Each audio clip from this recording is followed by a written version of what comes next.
आपण जी नोकरी करतो ती उपजीविकेसाठी असते आणि आपल्यामध्ये जी कला आहे ती जीविका असते. म्हणजे उपजीविका वेगळी आणि जीविका वेगळी. काही लोक दोन्ही एकत्रच करतात, हीच माझी उपजीविका आणि हीच माझी जीविका. मग त्यांचे चेहरे पाहिले की नुकतेच असे राजस्थानातून आता वाळवंटातून आलेले आहेत असा भास होतो, अत्यंत कोरडे. म्हणजे ऑफिसात बॉस असणं ठीक आहे, ती बॉसगिरी आपण ऑफिसातच ठेवून घरामध्ये कुटुंब वत्सल म्हणून आलं पाहिजे, किंवा कुटुंबामध्ये कुटुंब वत्सल असलं तर ऑफिसात जाताना आपण बॉस म्हणून गेलं पाहिजे. या दोन्ही तिन्ही रूपात जो जगतो तो आनंदानं जगतो. पण काही माणसं एकाच रूपात जगतात, त्यांना किती प्रॉब्लेम येतो माहित नाही, त्यांच्यामुळे अनेकांना प्रॉब्लेम येतो.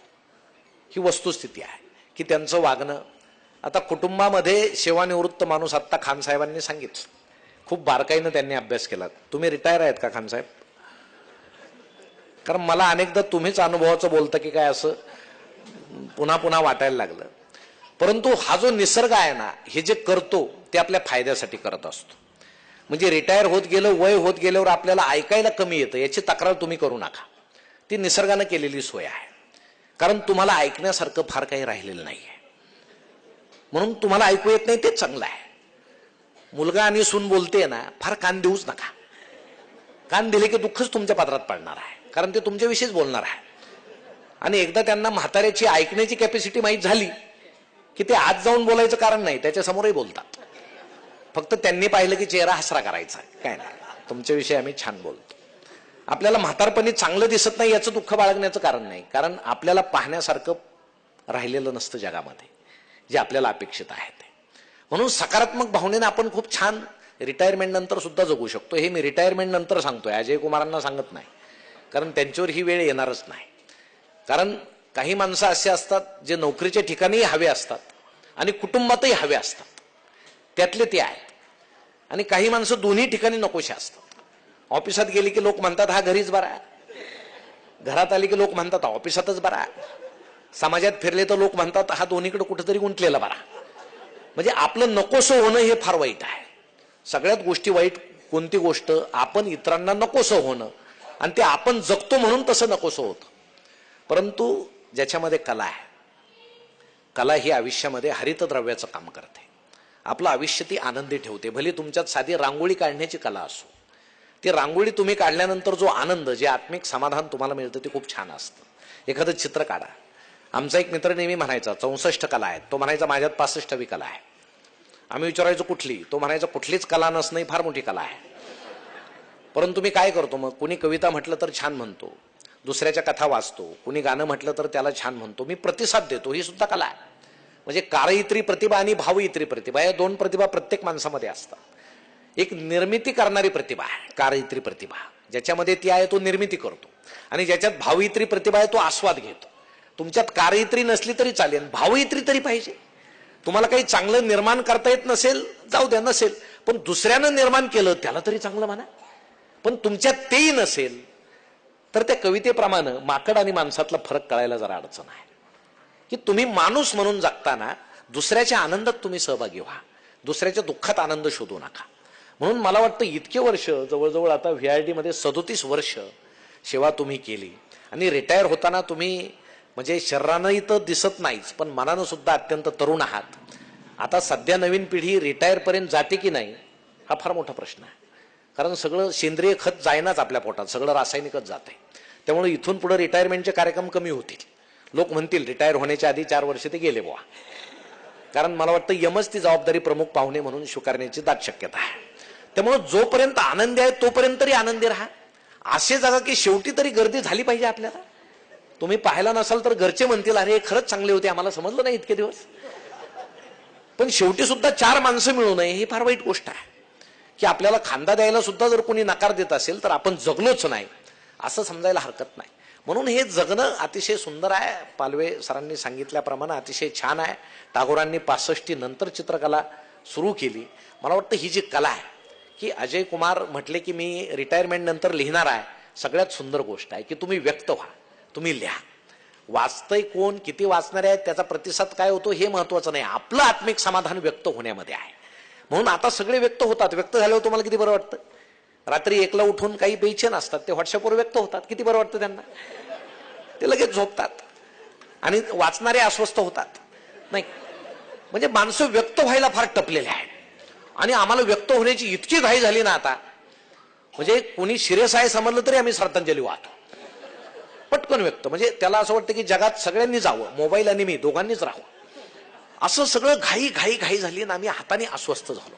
म्हणून तुम्हाला जर स्वस्थता लाभायची असेल तर पारंपरिक लोकांनी ज्या रूढी परंपरा घालून दिलेल्या आहेत, ज्या कला आहेत, त्याचा आधार घ्या. जे अजय कुमार घेतायत की संगीतानं तुम्ही कधीही म्हातारे होणार नाही, कधीच नाही. कारण तुम्हाला स्वतःला तो आनंद मिळतोय, समोरच्याला जो आनंद मिळतोय. रामकृष्ण परमहंसांनी, स्वामी विवेकानंदांनी पहिलं गाणं गायल्यानंतर रामकृष्ण परमहंस स्वामींच्या प्रेमात पडले की तुझ्यात काहीतरी आहे, तुझ्यात काहीतरी आहे. एका गाण्यानं त्यांनी ओळखलं. इतकी ती अदृश्य एक जीव होणारी कला आहे. मग ती असेल, लेखन असेल, प्रतिभा असेल, त्याचा निश्चितपणे आपण आधार घ्याल असं मला वाटतं. म्हणून आज आपण सेवानिवृत्त झालात. निवृत्तीचा कार्यक्रम पवार सर आजकाल फार लोक करतात, सोपी गोष्ट आहे. बाकीचे सांगतात की आम्ही भाषण करतो, तुम्ही जेवण द्या. आता मी तर निवृत्तीच्या कार्यक्रमाला जायला फार घाबरतो. कारण आपण जर तिथं असं म्हटलं ना की हे गेल्यामुळं फार पोटी त्या खात्यामध्ये पोकळी निर्माण झालेली आहे की लोक हसतात खालो. त्यांना असं वाटतं पोकळी नाही, आता भरून निघेल हे गेल्यामुळं. परंतु आपल्याला मी पहिल्यापासून पाहतोय की टेक्निकल गोष्टीमध्ये नोकरी करून सुद्धा आपण इतके छान आहात की आपल्या व्यक्तिमत्वाकडे पाहून, आणि मला वाटतं आपल्यात काही कला नसू द्या, आपल्याकडे पाहून निदान माणसाला बरं वाटलं पाहिजे, एवढं तर आपण करू शकतो. म्हणून पहाटे फिरताना सुद्धा आपण जरा सुहास्य वदनानं फिरा. अहो काही माणसं पहाटे फिरताना पाहतो की जणू आता पाकिस्तान हल्ला करणार आहे आणि बॉम्बस्फोटाचा केंद्रबिंदू याचा चेहराच आहे. ते असं भयान अवस्थेत चाललेलं असतं की बाकीच्याला वाटतं कुठून याचा चेहरा पाहिला. म्हणून फार दुर्मुखलेल्या लोकांनी समाजात फार वावरू नये. वाटल्यास त्यांनी आरसा पाहावा, स्वतःचा चेहरा पाहावा. पण दुसऱ्याला तुम्ही कशाला त्रास देता? तुम्हाला आनंदी राहता येत नाही, दुसऱ्याला तरी दुःखी करू नका. म्हणून ही आनंद घेण्याची, आनंद देण्याची एक संकल्पना आहे. मला वाटतं अजय कुमार पवार यांनी कलेच्या माध्यमातून ती निर्माण केली. VRT मध्ये काय घडतं मामांनी सांगितलं. मला वाटतं प्रकाश धोत्रे सुद्धा आपले तिथंच आहेत की ड्युटी करून रात्री जाऊन शूटिंग करणारे अभिनेते की ते सुद्धा आज प्रसन्न असतात, कारण कलेचा आधार आहे. म्हणून मी जे सांगितलं की जीविका, उपजीविका म्हणून नोकरी करा, पण जीविका म्हणून कुठल्या तरी कलेचा आधार घ्या, माणसांचा आधार घ्या, ते निश्चितपणे चांगलं असतं. आणि खान साहेबांनी सांगितल्याप्रमाणे रिटायरमेंट नंतर ज्यावेळेस दोन वृद्ध बसले होते पारावर, एक दुसऱ्याला असं म्हटलं की माझी सून मला चहा देताना डोक्यावर पदरच घेत नाही, तर दुसरा म्हटला मला चहाच देत नाही. तुला पदराचं काय पडलंय? आनंद कशात शोधायचा हा फार वेगळा विषय आहे. म्हणजे आता तुम्ही कधी काळी घेतलेला ब्लॅक अँड व्हाईट टीव्ही आहे, तो विकला, मुलानं विकला. आता कुणामुळे विकला आपल्याला माहित आहे, पण तसं बोलायचं नाही. नवीन मोठा टीव्ही आला रंगीत, मुलाला सांगायचं की अरे बाबा तुला माझी किती काळजी आहे, मला कमी दिसतं म्हणून तू जुना विकला आणि मोठा टीव्ही आणला. हे सकारात्मक पाहण्याची दृष्टी आहे. त्या मुलाला सुद्धा मनात लाज वाटेल की बायको म्हटली म्हणून टीव्ही विकला, पण बाबा असं म्हटले, त्याला मनात लाज वाटेल. हे काही तंत्र आहे. सूर्य मावळताना सुद्धा आकाशात लाली पसरवतो. मी उमरग्याला सर गेलो होतो, वृद्धाश्रम आहे तिथं. मला वृद्धाश्रम पाहायला नेलं. म्हटलं आता वृद्धाश्रम काय पाहण्याची गोष्ट आहे का? मला वाटलं माझे नोंदणी कुणी केली काय आधीच भाऊ तिथं. तुम्हाला सांगतो, तुम्ही जर उमरग्याला कधी गेला तर तिथला 34 एकरावरचा वृद्धाश्रम पहा. एक डॉक्टर आहेत आणि ते म्हटले मी रोज सकाळी सर्जरी करतो, ₹1,00,000 मिळतात, मी वृद्धाश्रमाला घालतो. इतका कल्पक वृद्धाश्रम आहे. गेल्याबरोबर अशी कमान आहे. कमान गोलच काय की आम्ही तुम्हाला कवेत घेतोय. त्या डॉक्टरांनी त्याचा अर्थ सांगितला की वृद्ध लोकांनो या, आम्ही तुम्हाला कवेत घेतोय. त्याच्यावर छत नाही का, तुम्ही निराधार आहात, पण आम्ही तुम्हाला आधार देऊ. दोन्ही बाजूला पंत्या आहेत. पंत्याची ज्योत काळी आहे, कारण तुमचं आयुष्य आता काळोख्या रीतीनं तुम्ही व्यतीत करताय, पण त्या पंत्या आतून मात्र पांढऱ्या आहेत. म्हणजे तुम्ही वृद्धाश्रमात या, तुमच्या पंत्या उजळतील, तुमचं आयुष्य आम्ही सुंदर करू. तिथल्या पाण्याची टाकी अशी दोन्ही हाताचं कन्स्ट्रक्शन आहे, असे दोन्ही हात आहेत आणि त्यावर पाण्याची टाकी आहे. म्हणजे आम्ही तुम्हाला आधार देत आहोत. आणि मावळता सूर्य पाहण्यासाठी वृद्धांना त्यांनी बाकडं टाकलेले आहेत तिथं, की रोज इथं बसा आणि मावळते सूर्य पहा. पारिजातकाचं झाड आहे, जागोजागी झाड आहेत का, ते त्यागाचं लक्षण आहे. अहो इतका कल्पक वृद्धाश्रम आहे. तिथल्या मी वृद्धांशी बोललो, ते म्हटले आम्हाला आता घरचे न्यायला आले तरी आम्ही जाणार नाही. ही इतकं सुंदर आहे. जगामध्ये इतकं सौंदर्य आहे, वेदनेत सुद्धा सौंदर्य आहे. म्हणून आपण आनंदात सुद्धा सौंदर्य जर भोगलं नाही तर ते वाईट आहे. वेदनेत सौंदर्य पाहणारे माणसं आहेत. म्हणून अजय कुमार पवार की तुम्ही या शब्दगंध परिवाराच्या माध्यमातून खूप मोठं कलाविष्कार करण्याची तुम्हाला संधी आहे, लिहिण्याची संधी आहे. तुम्ही खूप लिहा, बरे वाईट अनुभव खूप लिहा. आता नोकरीत असताना तुमच्यावर बंधन आले असतील, काही नाही लिहिता येत. बॉस विषयी कसं लिहायचं नोकरीत असताना, आता लिहा. म्हणजे लिहावंच असं काही नाही बरं का, चांगलंही लिहा. तुम्ही असं म्हणाल की बॉस वाईटच असतात, तसं काही नसतं. मजेशीर असतात बॉस, नाही, त्यांना कसं हाताळायचं ते बाकीच्यांच्या हातात असतं. की एक हेडमास्तर असे होते की एक असं म्हटलं की ते म्हणायचे अजिबात नाही. मग कोणी जर म्हटलं ना उद्या सुट्टी द्या, ते म्हणायचे मिळणार नाही. मग शिक्षक त्यांना काय म्हणायचे, सर उद्या अमुक अमुक सण आहे, सुट्टी द्यायची नाही. ते म्हणायचे का द्यायची नाही, देणार. किती सोपं आहे. त्यांच्याशी वागण्याची सुद्धा पद्धती आहे.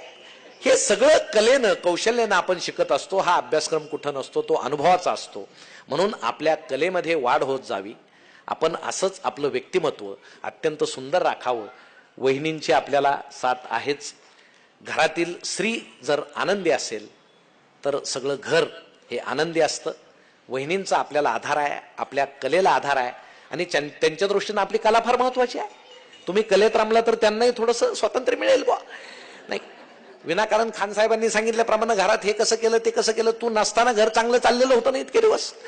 मग ते रिटायर माणसानं तिथं काही करण्यापेक्षा मग विनाकारण खेड्यापाड्यात भजनाला का जातात माणसं? त्या ते देवाची पूजा थोडीच असते ती. की घरात नको, आपलं नसणं सुद्धा कधी कधी फार महत्वाचं असतं. पण आपलं कायम असणं सुद्धा आपल्याला अंदाज येत नाही. कधी कधी नसणं महत्वाचं असतं. तुम्ही न जाऊन पहा काय होतं. आपलं जर महत्व वाढायचं असेल तर आपण त्या पद्धतीनं निश्चितपणे स्वाभिमानानं राहायला पाहिजे. म्हणून कुठलीही कला ही रिटायरमेंट नंतरचा सगळ्यात मोठा आधार आहे. म्हणून अजय कुमारजी, मी आपणाला मनपूर्वक शुभेच्छा देतो. आपलं व्यक्तिमत्व असंच बहरत राहो. धन्यवाद.